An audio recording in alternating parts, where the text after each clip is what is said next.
ಅದ್ಯಾಕ್ ಗುರು ನಿಮ್ ಹುಡುಗಿ ಯಾವಾಗ್ಲೂ ಪದೇ ಪದೇ ಬರ್ತಾನೆ ಇರ್ತಾಳಪ್ಪ.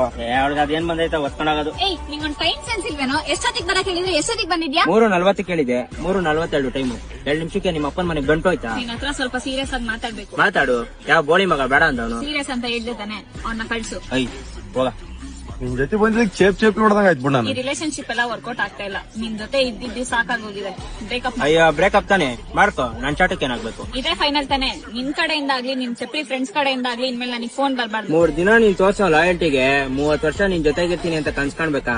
ಯಾಕ್ರಿ ಕಡೆ ನಿನ್ ಅಕ್ಕನ್ ಇನ್ನೊಂದ್ಸಲಿ ರೋಡಲ್ಲಿ ಎಲ್ಲಾದ್ರೂ ಕಾಣಿಸ್ಕೊಬಿಟ್ಯಾ ಚಪ್ಲಿ ಕಿತ್ತೋಗುತ್ತೆ. ಅಯ್ಯ ನಿನ್ ಅಕ್ಕನ ಚಪ್ಪಲಿ ಕೊಡ್ಸಿರೋದು ನಾನೇ. ನಿನಗ್ ಮಾನ ಮರ್ಯಾದೆ ಇದ್ರೆ ಆ ಚಪ್ಪಲಿನ ಬಿಟ್ಟೋಗ್ಬಿಡು. ಏನ್ ಗುರು ತುಂಬಾ ಸೀರಿಯಸ್ ಆಗಿ ಮಾತಾಡ್ಬೇಕಂತಿದ್ಲು. ಹುಡುಗಿರ್ ಏನಾದ್ರು ಸೀರಿಯಸ್ ಆಗಿ ಮಾತಾಡ್ಬೇಕು ಅಂತ ಕರೆದ್ರೆ ಒಂದಂತೂ ಕನ್ಫರ್ಮ್ ಮಾಡ್ಕೋ, ಅವನಮ್ಮ ನಮ್ಗೆ ಡೆಂಗಿ ದಡ ಕಟ್ಬಿಟ್ಟೆ ಹೋಗೋದು. ಬ್ರೋ ನನಗ್ ಕೇಳ್ದಂಗೆ ಅವಳು ಬಿಟ್ಟೋಗಿರೋದಕ್ಕೆ ನಿನ್ಗೇನ್ ಬೇಜಾರಾಗಿರಲ್ಲ ಅನ್ಕೊಂತೀನಿ. ನಿನ್ ಚಾಟಕ್ ಬೇಜಾರ್ ಮಾಡ್ಕೊಳ್ಳ.